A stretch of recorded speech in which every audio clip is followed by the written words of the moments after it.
and continuing on with our discussion of co-ops, you also have something called an Eagle 9 policy. This is a little bit more, I don't want to say complicated, but just a reminder to everyone that when you're dealing with co-ops, you have a stock and lease. That's the evidence of the ownership, and it's personal property. So most times we're not ordering a title report. We simply order a lien search, and we rely on that lien search to make sure that there are no judgments and so on. And we also rely on the building's management company, the managing agent, to say, yeah, we have the stock and lease. We know who owns this. So we don't need to rely on title searches to find out who owns it. We know that the building knows who owns that stock and lease, who has that stock and lease. But there are times that things can come up. It could be a judgment. It could be a situation where there's an estate or there's a trust or whatever the case may be, where we have a concern, or the stock and lease have been lost and they're not sure where it was lost. So there are times that we have a concern, and a lien search may not be enough. And so we might look to this Eagle 9 policy. So Brian, if you could talk about how the Eagle 9 policy came up, the cost, what it does, that, I'd love to hear about that. Yeah, absolutely. So as you said, Neil, the historic pattern on co-op transactions is that they got a lien search, an uninsured search, and essentially the parties in the transaction, principally the council, as well as sort of the managing agent as well, were responsible for essentially using that information and themselves making sure it's all square. And if they got it wrong, it's sort of on their professional liability insurance, essentially. That's the source of the backstop should something have gone wrong. And so what we have definitely seen, there wasn't, and in most states in the country, there isn't a co-op specific title insurance product because co-ops are so non-common in the rest of the country, right?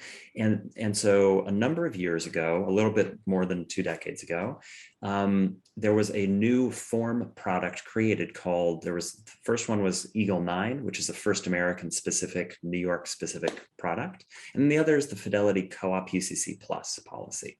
And even though Bill and I sold TitleVest to First American, so we are wholly owned by First American, we still write for Fidelity, Stewart, Chicago, the other underwriters. And so we are actually the only agent allowed to issue the Fidelity product. And we're the only office in First American allowed to issue the Eagle 9 product. So we're sort of the place you go for this kind of coverage. And therewith, it's becoming a more and more relevant and applicable coverage. And what I would, sort of turning the question a little bit into sort of guidance for the audience, sort of helping fill their toolbox with good tools, I would encourage all agents to start informing their client about Eagle 9 as part of just a conversational, hey, here's this, not saying you have to go do it, but sort of saying, here's what Eagle 9 coverage is. And the reason, and we've got a number of clients who are now really doing this quite consistently, the reason I would suggest that is then you as the agent have sort of made them aware of it's an option in the market. You're just telling them, hey, this is out there, because should there be anything that shows up later and they wish they knew about that option, they're sort of like, why didn't you tell me about this? Sort of reaction. The second is then, Neil, as the transactional counsel on a deal get into the matters, let's say there is an estate or there is a judgment that gets found in that lien search, or they've lost the stock and lease, or there's some other issue that gives rise and all of a sudden it's like, or the managing agent has said, because there are some managing agents who are now really, it's coming from the co-op board itself, who are requiring Eagle 9 coverage on every transaction. So all of a sudden, that consumer is faced with an additional cost that didn't get disclosed up front and didn't get explained up front. And I think our jobs, especially on the agent and broker side, is helping set the consumer's expectations. They're entering this transaction that they only do on average every 5 years in their life, and it might be their first. And your job is in part to help set their expectations. Here's what's going to happen. Here's how this will be. And so helping speak to them about, okay, you're buying a co-op, great. Here's normal closing costs. And then there's this other thing, Eagle 9, that may become relevant depending on the situation at hand. and helping set that expectation and plant that seed early in the conversation, I think builds good trust with that consumer, with that buyer, right? And or the seller, because sometimes with a lost stock and lease, this, which drives the Eagle 9, it's really sort of a seller-driven cost and issue. Right. Yeah, I mean, what I would, and going back to our checklist of things that an agent should be doing, when you take that listing, you should be asking, do you have your stock and lease? Do you have a loan? If you don't, then you need to, your attorney or you can order the stock and lease from the lender. And we do lots of representation of lenders in that regard. And you'd be amazed. It can take a long time, or it's been lost, and it creates so it's a question that is important to ask right up front, and setting those expectations very, very important. Yeah. What's the cost of the Eagle 9 or this policy? Yeah, and I saw Melissa's question, and Melissa, I'll answer your other one as well, because you asked another good one. So the cost for Eagle 9, like normal real property, condos, townhouses, et cetera, title insurance, it's driven by the purchase price and or loan amount. The difference, however, is that Eagle 9, the pricing, it varies a little bit as you go up the different like purchase price scale, but broadly speaking, it's about 1/3 the normal cost of title insurance. So you're talking about, just over $1,000 for an Eagle 9 for a $1 million purchase price. So the cost is actually quite small considering it's permanent coverage. You don't pay that every year. That's a one-time cost. And I will say, we definitely have had situations where consumers didn't get an Eagle 9 policy, something went sideways, and an Eagle 9 policy would have absolutely covered the issue and we would have been responsible for it. And it went sideways. They had just a lien search, which the lien search did everything accurately that it was supposed to, but still something that gets covered by title insurance like fraud or undisclosed liens, et cetera, wasn't covered. And I've known buyers to be stuck with, or in some cases, sue their representatives because they didn't know about it, with multi-$100,000 bills and kind of thing. So it's a pretty low cost relative to the coverage afforded. So the final product that I want to talk about is your Sightline product. So I can't tell you how many times we've been involved in transactions, a purchaser, and one of the first questions they ask us is, can something be built in front of my window? What's going on?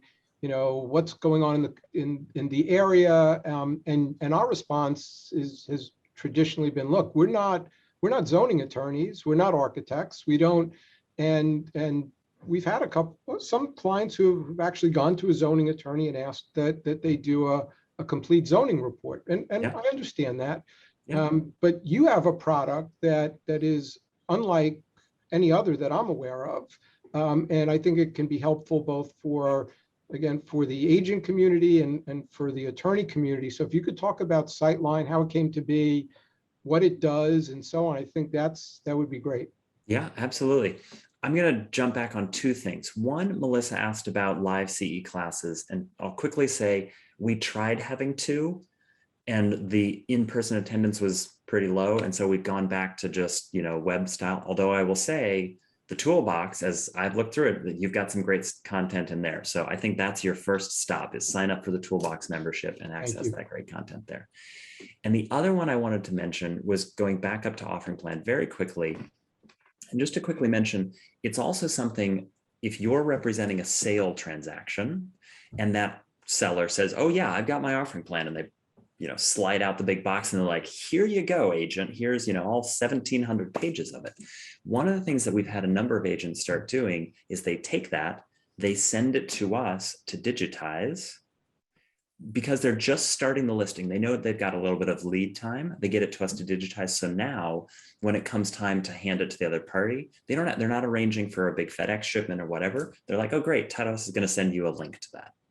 So I forgot to mention that earlier as sort of a tactic that many agents have started been doing with their listings, which makes it easier. Okay, let's talk about Sightline, another tool that is one of my babies, and I am very excited and love talking about. So in New York City real estate, the view outside your window, and again, I'm preaching to the choir here, you all know this, but that view and the amount of light that comes in is one of the single most value attributes of any property, whether that's a townhouse, that's a co-op, that's a condo, single family, whatever it is.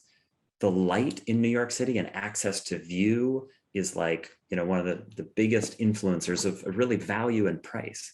And a potential change to that, whether that's from something getting built and actually closing a lot line window, or whether that's something getting built, it's only 15 feet away, but it still blocked the view, blocked the light, or something casting a new tower that's get built and cast a shadow during part of the day, et cetera. All those are things that could very much happen and could have a very significant impact to a property's value after acquisition. And so what often happens, as you said, Neil, is, sort of almost, I don't want to say every buyer asks the question, but like it's a high percentage of buyers who want to know the answer to that question. What could happen there or there or there, right out these windows?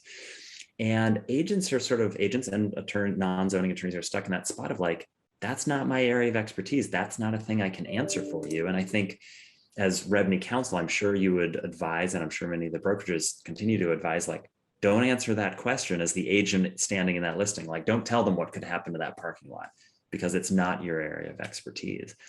And so what often happened, that consumer was still like, that was the thing that was an important thing for them in making their decision to proceed and make an offer or how to value their offer. And in the market, I felt like there was sort of a gap, and that especially on the residential side. So typically commercial players avail themselves of zoning attorneys and architects for these larger zoning analysis, which typically cost, at the very low end, $5,000 up to $20,000 or $30,000 or $40,000, and usually take 2 to 4 to 6 or more weeks to complete and get handed over. And then it's a letter that sort of explains everything in a big written letter. So it's also, unless you're a professional that like knows how to read and understand what's being said, it's hard to like translate that into like, well, what does that mean is actually going to happen outside my window? And so I felt like there was this gap in both turnaround time, because that buyer, transactions here move quickly, and so they want that information quickly, as well as cost. That average buyer doesn't want to go spend $10,000 on a zoning report. So it's like a time factor, a cost factor, and then also like what you get at the end of it is hard for the average consumer to digest and really like understand what's being conveyed to them. And so in feeling like there was like this gap in the market, we leveraged, again, this is, I was cutting my teeth on this technology starting, back in high school and college, but we leveraged GIS, the sort of mapping technology. And we created what is a full 3-dimensional world of New York City that every day is ingesting new information from New York City's various departments. And essentially, if any of you ever zoom in closely on your Google Maps or your Apple Maps, and you can sort of see those protruded buildings, you can sort of like move around and see them. We have that same 3-dimensional world that is New York City inside our big GIS platform that is constantly being updated with new information on new buildings are getting built and buildings are getting taken down, et cetera. And so we've got that 3-dimensional world built out. And what this Sightline tool that we've created allows us to do is to allow the consumer to say, okay, I'm buying apartment 14F in this building, and it looks south and west. And here are the, couple parcels that are next to me that I want to understand what could happen from a development potential. And that covers a few factors, things like currently filed building permits, right? Things that it's already on public notice that something's going to happen there. We actually also search the news. And so we sort of do a little bit of a news scrub, because sometimes there's things, preliminary, sort of leading indicators in the news about adjacent properties. So we do those kind of, more straightforward searches. And then the even more robust and comprehensive piece is we take how our current zoning code is laid out in New York. We assess the available development rights available to those adjacent parcels. We review the title records to see who's transferred any of those rights, because you can actually take those rights. And if I've got 100,000 square feet available to me on my property at, 1000 6th Avenue, I can actually sell it to you, Neil, at your 1010 6th Avenue. I can sell my square footage to you, and you can go build it and block, Sherry's window. And so we assess all that, where have the development rights been transferred and moved around? And that is where there are some like other tools out there that sort of tell you like Street Easy or Property Shark, sorry, has something that says like how much the available FAR is there, right? But it's very often inaccurate because all they're doing is looking at just the base lot and multiplying by the current zoned multiplier. Many buildings in New York have multiple zoning districts overlapping on that one building. And so we find that these non-nuanced systems that are out there are some of them out there, and they're free, but they're very often wholly wrong. And we've definitely had people come to us and say, well, but I looked this up here. And we're like, that's fine. You did look that up there, but it's complete. They're like, but your report says this. And we're like, well, that one's completely wrong. And we're totally right. And so that's why our report is a much more reliable resource. Now, part of what we deliver, so what we do is you pick the parcels that you want for, again, apartment 14F, you pick what's adjacent, and we, in 1 to 4 business days, spit out a report. It's a 20 to 30 page PDF that has got all the information you could ever want, but in a very, definitely a very professional consumable, meaning real estate professionals can definitely understand what's going on, but we've really almost designed it for the consumer level of intellectual consumption and designed it so that you can really just deliver that to the buyer and they can look through it and be like, okay, it explains it in a way and gives visuals. And I might, if you're willing to let me share my screen, maybe I can't actually. Oh, I'm in it because I'm not a presenter. Maybe you. I can make you the host. If you let me, I figured I would actually show one. Let's see here. Has it popped up? I am now the host. Where are my actions? Share screen. There we go. So I'm going to show this real quickly, just to give a little bit of a visual to everyone in attendance of sort of like what you get. So I'm not going to walk through the whole report, but this is one of the main summary pages where, in this case, someone was buying in this building here in that sort of tall building in the center, and they wanted to know, and I think they were facing this way and it wrapped both directions. So they wanted to know things about things on the left and on the right here. And we sort of were able to quickly show them, like, red is overbuilt, which is often because the property was built before current zoning restrictions were in place, or they may have gotten a variance to build that size and scale. And then the blue is potential. It's what's not yet built, but available to those buildings. And then we get into, so you sort of get the macros. Again, I'm not going to go through this in detail, but you get all the information that's, very well explained. In sort of common speak, you can sort of look at it, read it, and understand it. And then we break down each property, that we've searched and what's happening. Okay, I'll stop our share there. And what that helps you do is, you, the agent, and you, the attorney as well, sort of be able to answer that consumer's question and say, here, that's a great question. We do have to spend a couple dollars to get you a report that will answer that question. And so sometimes they don't want to do it for every place they're just looking at on some weekend open houses. But when they're really getting close to that offer, or even sometimes as part of the due diligence period in the offer, saying, okay, I'm going to spend $750, get a report that just helps me feel comfortable, or raise my hand and say, wait, this could happen, or this is there. And while we have seen our reports cause people to break contracts or step back from a deal, I don't know if they've broken contracts per se, but step back from a deal in a handful of cases, in every single one of those cases, that buyer has still gone on to work with both the same agent as well as the same attorney, and has been wildly thankful, because what essentially our report helped them uncover was something that truly was impactful and could have had a significant decrease in the property's value post-acquisition. I think we would all agree as professionals that a deal that busts, it's far better for all of us to keep our reputations and not have an unhappy client than a deal that goes forward and then you have an unhappy person and who's blaming everyone. Those are not worth it. So yeah, so I'd sooner know if there are problems and be able to raise those problems. Brian, how much is the cost? It's $750 for five adjacent parcels, subject property and 5 adjacent. And then we do charge one more, $100 more for each additional parcel. So we just did one, and someone wanted like 13 parcels searched, And so it bumped up. I don't remember exactly what the price was, but it was like $1,400 or something. They were very happy to do it because it gave them that whole picture.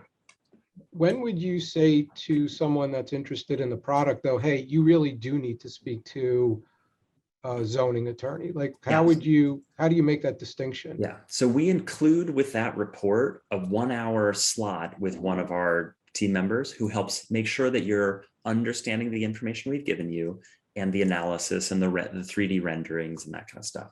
And on some occasion, the level of questions that people have, we're a decent referral source to some zoning attorneys, and we're very happy to refer off because our job we are not seeking to be your counsel. We're saying, hey, look, there's this public information that's out there, and we can go gather that information, digest it, use technology to sort of run all these calculations and present the results of, essentially, it's all math. It's complicated math, but it's all math, and 3D renderings are a result of all that math. So all those pictures I just gave you are really just the end of a math equation. And we provide that, but then we are not counsel that is meant to be there to sort of say, look, here's what could be done. You know, we have people come to us and say, well, but could they do this? Could they do that? And that's where it gets into like, well, yes, subject to applying for a variance or some other thing. And that's where like you need to go chat with zoning counsel who really is going to be able to advise on that. And or we sort of turn the question back to, you know, their own counsel, their transaction counsel, about sort of understanding the like legal ramifications about lot line windows and those kind of things. You know, that's the job of counselors who have gone to law school. I haven't. Gotcha. Well, that's amazing. Thank you so much for everything you do for the industry. It's so appreciated, and I'm really glad that you know, you've had an opportunity to share with us, because I certainly have learned a lot about those products. Does anyone have any questions for Brian? Anything that you'd like to mention or ask Brian? You can unmute yourself too. You don't have to just write it in the chat. Brian, there seems to be a question from Kathy in the chat for you. Our price list. Sure, I can, maybe I can even send it on to you, Neil, Sherry. Oh, Brian is frozen. Okay.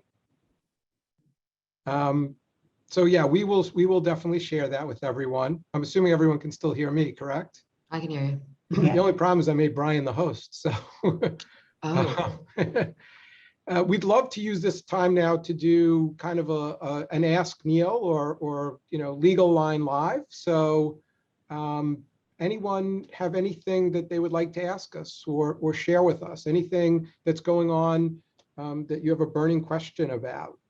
Please feel free to jump in and ask away. Okay. So let me just share with you, because we only have a couple of minutes left, but let me share with you a couple of things that we've been seeing and been asked about recently. A big thing that we've been asked about is love letters. And so we're defining love letters as a letter that a prospective purchaser will write to a seller, telling that seller about all the reasons why they would love to buy this property and why the seller should accept their offer over everyone else. And what has transpired, and it's been a national conversation, but it's also been something that we've talked about more recently. We did a Legal Line Question of the Week on this, and what we suggested was that it's probably not a great idea for that seller to accept that love letter. And the theory is that the love letters can contain some very personal information. The love letter could say, hey, we love your huge dining room, and we're looking forward to, spending Christmas there, or Hanukkah, or Kwanzaa, whatever the case may be. And now, lo and behold, the seller has some personal information that is in theory relevant to a protected class. And if in fact the seller decided not to go forward with the purchaser, could the purchaser say, wait a minute, you rejected my offer based on some violation of fair housing law. So as much as that personal letter may be productive, we are recommending to you, the seller's agent, to the seller, probably not a great idea to accept those letters. What should probably be focused on is the financials. Can that purchaser afford to buy the property? Now, in some cases, I taught a legal update class recently, and someone was kind of pushing me on this, which was fine. And I kind of drew an analogy. He's like, well, what could we do? I said, well, when we talk about advertising from a fair housing perspective, we say, look, focus on the physical characteristics of the property, not the type of person that you might want. And so if someone was really insistent on that love letter, perhaps they could talk about all the, the physical characteristics of the property that they love, the sunlight and so on. But focusing on those personal characteristics are going to be problematic. And since then, since we've written this guidance suggestion, I will say that Oregon, the state of Oregon, has actually banned love letters, and the National Association of Realtors also came out with guidelines very recently and also discourages them. So to be clear, it's not against the law. It's not a per se fair housing violation. We are just recommending that probably not a good idea to be encouraging either writing the letters or encouraging the receipt of the letters. Anyone have any thoughts or comments about that? Hey, Okay. Neil, what would you think about if the agent gets the letter and then redacts fair housing potential violations, so you can still include the stuff about the sunlight and the pre-war charm, but not the stuff about Kwanzaa or Christmas? Yeah, so thank you, Michael. So Michael, who are you representing in that case? You representing the seller, or are you representing the buyer? In either case. The problem is, I have kind of a favorite saying, which is you can't unsee something, right? So if you are the seller's agent and you get that letter and you decide to redact it, you've already seen it. So, I know that we tend to be conservative, right? But you can't unsee it. And so if you know that information, even if the seller doesn't and they still decide to reject, is it possible that the seller, rather that purchaser, comes and says, well, I didn't have my offer accepted because of you, Michael, right? So that's the concern about, you can't unread what you've already read. If you were the purchaser's agent and they were insistent, then I would say, yeah, take a look at it and say, look, we need to clean this up because of the fair housing reasons that exist and so on. You can't stop a purchaser from going directly to the seller, and we can't stop the seller from accepting it. But I think that is certainly, all of those things are helpful to consider as we go down this road. And as most of fair housing, and rightfully so, is a very important, very prevalent topic right now. Wanted to mention a couple of quick things. There are currently 8 bills pending that have been passed by the New York State Senate and the Assembly, and they are just waiting to be sent to the governor for signature. As everyone knows, we have a new governor, but we're anticipating that those 8 bills will be most likely presented and signed into law.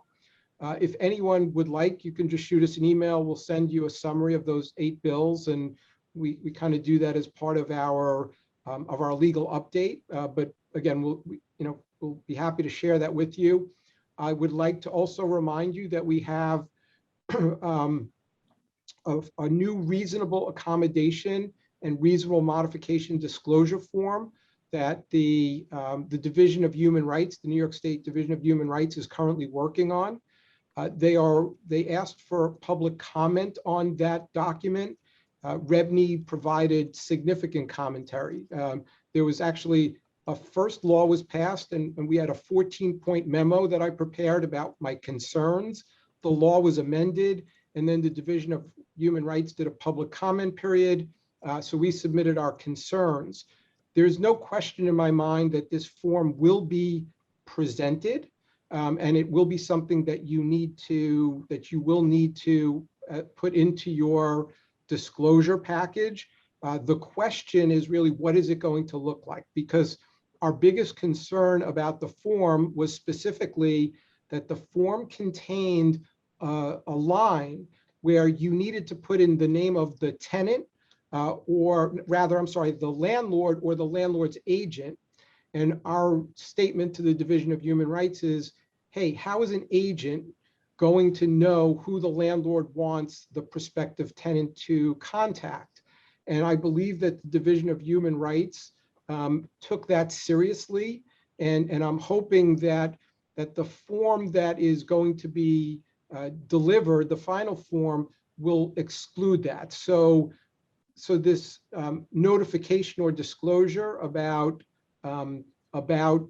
this obligation is going to not have you have to fill in a name. And I think that was really important. Unlike other disclosures, the agency disclosure, the fair housing disclosure, this does not have to be signed. So the consumer, there's no signature block for the consumer. I think that's good. The form is definitely going to need to be presented by a landlord within 30 days of the tenancy commencing. And the landlord likely is going to need to be able to put in the name of someone who a tenant who has a disability can contact. Our goal particularly was to make sure that agents don't have to take care of that. So that's something else that we're watching carefully, I think that we've done a good job of trying to recognize that it's an important form, but we still need to make it usable for you, the agent community, and also for the consumer, right? Consumers have form fatigue at this point. They have to sign so many forms. It's important from our perspective that we make sure that forms are usable. So we're at 12:10. I'm going to wrap up our section of Ask Neil Live, and I'm just going to hand it over to Sherry. But before I do, I just wanted to ask Brian. I know Brian got bounced out. So Brian, you're actually, I'm getting feedback. Oh. So Brian, if there's anything that you wanted to end up with, let me thank you though for sharing what you do, the amazing work that you do, and really appreciate you taking the time today. Really appreciate it. Thanks, Cindy, for always putting these things together. Thank you, the community, for joining us. Please join the toolbox. Again, to be very clear, there's a free membership and everyone is encouraged to do that. So please join us. We want to hear from you. And Sherry, is there anything else that you wanted to share with the community? Yeah, I want to let everyone know the upcoming events. We had a great turnout today, and I want to let you know what's coming up next, which will be what we're calling a Rental Resources Live. We are going to open that up to all the Toolbox members. So anyone who is a free or a pro member will be able to join us on Tuesday, October 12th from 10 to 10:30. It'll just be Neil and I focusing on rental resources. And the topic for that session will be top 10 things to know about the Housing Stability Tenant and Protection Act. Questions we get every single day is on the HSTPA. So Neil and I are going to break down the top 10 items, the top 10 questions that we usually get. And you're free to ask us any others as well. Our first CE class, continuing education class, will be on Thursday, October 28th from 2:30 to 3:30, plus a 15-minute Ask Neil Live afterward. The topic is going to be agency, the 3 questions every broker should ask. Now, webinars and CE classes are for pro members. However, we wanted to give everyone a little bit of flavor as to how this is going to work and how interesting it is to you. So today we opened up the webinar for everyone for free. We will also offer the first CE class for free as well. You do have to at least sign up as a free member to do that. After that, webinars and CE classes will be for pro members only. And I think that's about it for me. Terrific. Thank you, Sherry, and thanks for everything. Cindy's raising her hand. Cindy? That means I We skipped are- something. Yeah, exactly. No. We are adding a new section to the website. We were working on it right now. It will be in the top line. You'll see, it'll say webinar and CE classes, and you can click on that and it will have summaries of each of the classes that are coming up, the dates and the time, then a button to click. Don't do it this week. It's not ready yet. Right. And so I'm just letting you know, because you are on this webinar, that this is coming. And by next week, this should be fully functional and you can go in and sign up for everything. I assume we're going to be sending emails out to drive people to that section and that process anyway, right? Absolutely. I just, Okay. you know what, if they're on, they might as well know what's happening. Great. I love it. Great. So folks, thank you so much for joining us. We recognize that that you certainly, your time is valuable, and we certainly appreciate you being part of this today. Please, if you have any thoughts, suggestions, you need a checklist, whatever the case may be, please let us know. We are here Ask to be Neil. that resource. So Mhm. ask Neil. Thanks, everyone. Be well. Thank you.